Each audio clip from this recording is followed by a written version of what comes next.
Hi, I'm Leanne Ely. I'm a nutritionist, a New York Times best-selling author, and some people even say I'm a life coach. I started the Daily Dish Show to share my story, my truth, and my journey to vibrancy, and to inspire others to do the same. Because it's all about grit, perseverance, and finding a way despite the odds. It's about embracing the whole woman, not just the parts that are easy to love, and feeding her heart, mind, body, and soul. But I found that this isn't just my story, it's your story too. It's go time. This is the Daily Dish. Yay, you're here. Hello, everybody. It's Wise Women's Wednesday. This is where the wise women show up, like Catherine. Hello, Catherine. How are you? Glad you're here. I'm excited about today's show because it's something that, because I did this show, a couple of years ago, and we got such feedback on it, we ended up doing a whole full bloom on this very topic about being enough. Okay, so this is a goodie. I think it's a goodie. I hope you enjoy it. Hi, Teresa. Boy, it's been a minute, hasn't it? I'm glad you're here. So today we're going to be talking about being under the influence of not being enough, because everything is about sort of being under the influence of things that we don't see as being an influence when they actually are. So this is kind of an important topic. That's what I say about that. Hello, my sweet Jane. I'm glad you're here. I'm glad you're getting back to us, Teresa. It's been a minute. It's nice to have you here. So this week we're talking about our show special is the selenium. This is a supplement nobody thinks much about. It's a trace mineral, and guess what? It is really being looked at heavily as far as being a breast cancer. I can't say preventative, but let me just say that those that have been tested who have breast cancer have little to no selenium in their system. I would say get some selenium into your system. I take this every single day. Hello, my sweet Jackie. You can find it at savingdinner.com/show. When you buy 3, we'll throw the 4th one into the cart. But you don't even have to say, okay, I'm going to add 3 in there. Just click the button. If you go directly to savingdinner.com/show, and boom, you're there. Kimberline's in the house too. How about that? And there's our girl, Sandy. It's lovely to have you here. So we're going to have ourselves a big raucous party. Hello, Deborah. So anyway, let's get busy. Let's get down to it. This is my last day with my son. And those of you who are in Take Back Your Body, thank you so much for your kindness and being so sweet about me saying, do you mind if I just say, hey, I want to have this last minute with my son? You said, yes, do it. That's great. So we're meeting Thursday instead. I appreciate that so much. Next week will be a little bit different. I'll tell you more about that tomorrow. Today, let's just have a show. What do you say? And don't forget, today's quote really dovetails nicely into today's topic. I should say this week's quote. Never discourage anyone who continually makes progress, no matter how slow. And that includes yourself. How do you like that? It does. It does include you. Of course it includes yourself. Because don't we have a tendency to do that? We have a tendency to dismiss ourselves and to overlook ourselves and to see us as not doing it good enough or fast enough or whatever enough. And that is just simply needs to be taken out of the dialogue here so that we can have a real, true conversation about what is true. Okay? Hey, Sue, I'm glad you're here. So let's get busy on this one because this is a juicy one. And remember, you always get the show notes the next day from today's show. So I really am, this would be one that you might want to discuss with yourself in your journal. Just saying, just throwing it out there. And this is kind of an indictment as well. Yes, I want you to take this to heart because if you don't, you can't have the vibrant life that I know that you want. Okay? Just putting it out there. Let's go. Being under the influence of not enough is how we manage to live lukewarm lives, lukewarm. And what I'm talking about is that the mediocrity lives and reigns supreme in your life when we accept what is less, when we do that. Hey, Alice and Jocelyn, I'm glad you're here. So that has, and I want you to understand something. It's not because of your weight, your age, your knowledge, your smarts, or your looks, which is what we always say, oh, it's because of this and it's because of that. We have like a list of the reasons why we are not enough, right? It's because of your deep hunger, the acceptance hunger that creates a massive ache inside of you and inside of me. That's the truth. And it is just a shroud over our souls. It holds us back from the vibrancy on every single level that we want it. Heart, mind, body, and soul. That's what it does. Hey, Autumn. And the thing is, this not enoughness, while we may have never put our finger on it, it's ever present. And it is the influencer to put us under this spell of not being enough. And it is this influencer to put us under the spell of having then and accepting mediocre, a mediocre life, mediocre results, mediocre whatever, lukewarm. And it's a foreboding cloud overhead, and it hangs over us just the same way that Eeyore's ever-present storm cloud hangs over his head. And it's no wonder we feel bad. It's no wonder we feel this way. Have you ever considered that maybe this is the thing that we haven't quite put our finger on? And I believe that, honestly, the influence of not enoughness is the biggest obstacle to our lives when we profess that we want to have vibrancy. And we can't figure out what is getting in the way of that. It causes anxiety. It sure does. It causes anxiety. It causes all kinds of things. And it causes distortion in what it is that you think you're seeing or what it is that you think you are. It causes distortion. And what it is full-on resistance, because when we say, this is what I want, then we go for it. And then 2 or 3 days later, we just fully quit because it's too hard or whatever. Everything goes to hell in a handbasket. And then we put this same behavior on shampoo, rinse, repeat. Shampoo, rinse, repeat. You want to know why? Because right here, it's a jungle in here. I'm talking about your head. Inside is the tangle. That's what I like to call it. You have all these conflicting thoughts. There are thoughts of not being enough. There are thoughts, well, you've tried it before. Well, there are thoughts of reminding you of the quagmire of reasons why you can't do something and reliving old experiences. It's full of good and bad memories. It's full of trauma, experiences, beliefs. And you know what the bottom line is?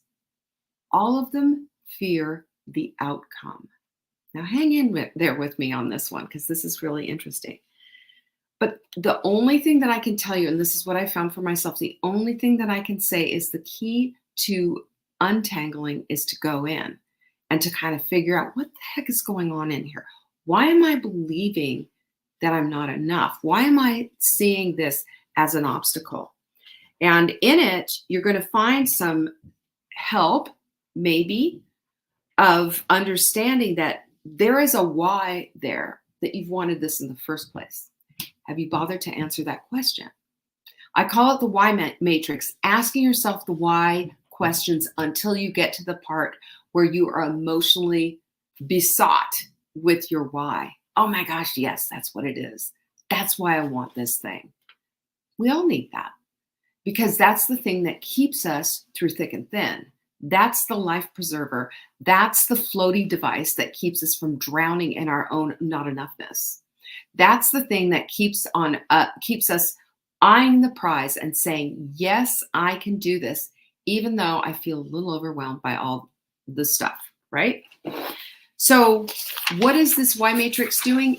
Besides giving you that hot desire to do something, it's also giving you the reasoning behind all of it, and it's giving you the impetus to keep going forward regardless. And it gives you clarity. Clarity is everything. When you're clear, There's just no stopping. There is a directive on you, and it's just full straight ahead. No stopping. You get it. You get it. Will you do it perfectly? No, you will not. But will you do it excellently? Oh, yes, you will. You fall down, you will get up. That is the difference. So, in order for us to get to this place of understanding and getting out of this not enoughness, we have to get back into the answering these questions. We got to start doing it. We got to start getting ourselves clear. So, you ready for that? I'm going to give you some tips on how to do that. The first thing is ask yourself this question: why do I want X, Y, and Z? What's behind that? Why do I want all of this? Hi, Nancy. Well, Nietzsche said, "He who has a why can endure any how." This is a good one to put in your journal, by the way, because then it makes you unpack your how, your why, and then the how comes right behind the why. Because half the time what we end up doing is we end up saying, I don't know how I can do this. I don't know how I can do this, without fully developing the why. Are you hearing me on this? That why is crucial. The why is going to lead the way for the how. That's a promise. That's a promise. And our core reasoning is the driver of these decisions, but it's the emotional attachment that brings the power of the pursuit and gives you grit and not quit. It's all attached, right? And that why becomes really big and juicy and super understandable and very, very clear. And that propels you into the next level. That says, yes, I can do this. That puts confidence behind your actions. Number 2, ask yourself this question: well, what am I going to gain by getting this? No, seriously, this is a really, really good question. If you sit down and you make a list of all the benefits on how this is going to help you out and how this is going to create a different life for you, you can start to see and weigh and measure what these things are all about. And that is so powerful, because you're going to look at it and you're going to go, oh my gosh. Of course, it is pleasurable to experience the outcome, but it's also growth inducing to experience the steps to get there, because it's never just linear. It's kind of a little wiggle all the way up the thing, but doesn't that make all the difference? Oh my goodness, it does. And if you have your eyes on the prize, you are going to get the doing part just fine. You're going to know what to do next. It's going to be on point, and you're going to feel like, hey, I can do this. This makes all the difference in the world. But the third thing is, you can ask yourself, what will I lose by getting this? That is a big deal, because there are things that we don't think about, but we have to look at it, just because sometimes we have to look at it and say, gee, I've tried this before again and again and always quit. Why? What do I lose if I put myself 100% in? If I stop playing and putting my toe in the pond, if I stopped with the 95%, instead just went full on 100%, what would that look like? What could that be? But we push back naturally on any kind of change. That's just the way we are. It's comfortable being in the comfort zone, isn't it? But the deal is, when we push back on all of this and we're pushing back against the unknown, we understand that we don't understand what this is going to be, this unknown, but we do know that there will be a change ahead that we must embrace. And for some people, it's just like, that's bridge too far. I don't want to change that. I don't want to fill in the blank. I've coached a lot of people over these 20-something years of being a coach, and you will just not believe some of the things that I've heard. The pushback. But I don't want to. I don't want to give this up. Well, but you've got diabetes. You really need to give this up. But I don't want to. And then all of a sudden they stop coming. They don't want to hear it, because they don't want to. Giving that up is too painful. Having their nightly dessert, or their, chips or cookies or whatever it is, not going to do it. That means that there's a change ahead. That means that I'm going to have to do without that. I'd rather be on the medication. I'd rather take my chances. I'd rather have that than this. And that's fine. I don't agree with that decision. I think it's foolishness. But we have to ask ourselves these questions, because then we can't own the decision to go in 100% and to stay in it and go for it if we don't ask ourselves these kind of questions. Hi, Rosemary, Andrea, good to have you here. So the third option, of course, is asking yourself, well, what if I did nothing? And that's the old saw, isn't it? The fear of changing is stronger than the fear of staying the same. It's true. At least we know what staying the same is. We experience that every day on a regular basis. We experience that. And I see this all the time. And guess what? It's not usually about them as much as it is about how the change will affect those around them. Are you hearing me? What about my spouse? What are they going to say? What am I going to tell my kids? How is this all going to work? Right? Not willing to do it. And even though for some of these people, they're talking to me and they've got a health crisis sitting in front of them, unwilling to change with this massive health crisis, and they're still going forward with doing nothing. Well, the medication will help. Will it change everything for you and get you back to where you were? Or is it just going to help hide that symptom for you? We got to ask those questions. And the fourth one is, and you've probably seen that little meme, but my darling, what if you succeed? What a question to ask yourself. What an incredibly wonderful question to ask yourself. What if I did succeed? What if I got this? What if I attained this goal? Can you imagine how my life would be so much different? Everything would be different. And seeing the possibility and seeing yourself in a completely different light. So when we use our imaginations, we can spark this curiosity, right? We can spark this creativity and a surprising amount of action to go behind it if we only ask the right questions. And I think this last question is, what if you succeeded? What if you succeeded and you entertained that and you started seeing yourself that way and you pictured yourself in this new arena, this different type of life? Speaking of arenas, Teddy Roosevelt's quote, "To be in the arena, face marred with dust, sweat, and blood. She who strives valiantly, who errs, who comes up short again and again, who at best knows the triumph of high achievement, and who at the worst, if she fails, at least fails while daring greatly." We all know Brene Brown cribbed that from her book from this quote, Daring Greatly. But if you fail tremendously, daring greatly. At least you gave it your all. You could never look back and say, I didn't give it my all. You can never look back and say, oh, I wish I had. So I say we start today knowing one thing that is sure and true.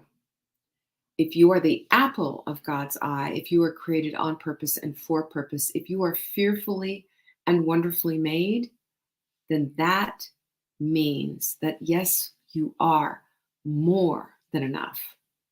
You were created on purpose and for purpose, put on this earth at such a time as this. And if this is so, then that is enough. So start today knowing you're enough and allow your enoughness to carry the weight of all your emotional baggage, because you haven't made it this far without it. But being enough can carry this. And above all, let that be what you fall back under the influence of is knowing that you are enough, because you are. And with that, wise women get off the computer and go spend the rest of the day with their son who's leaving in the morning. So that's what I'm doing right now, you all. Thank you so much for all of your support and all of your everything. I really appreciate it. Now, I want anybody who felt this eek inside listening to today's show, go do some work. Ask yourself these questions. Get on top of that, because I want you to know that you are enough and that it's never going to change. All right? Rosemary, you get notifications on the website, on Saving Dinner's Facebook. That's how you do it. There's a notification thing. But otherwise, you can Google that, or you can write into support@savingdinner.com, and we'll help you. We'll support you on that. But I'm not sure. I think I answered it, but I probably didn't. Peace be with you all, and have a wonderful Wednesday. I'll see you tomorrow. Bye-bye. Thank you for joining me today. You can find me on TikTok for daily tips to help support your most vibrant life. And remember, you are the author of your own story. Until next time.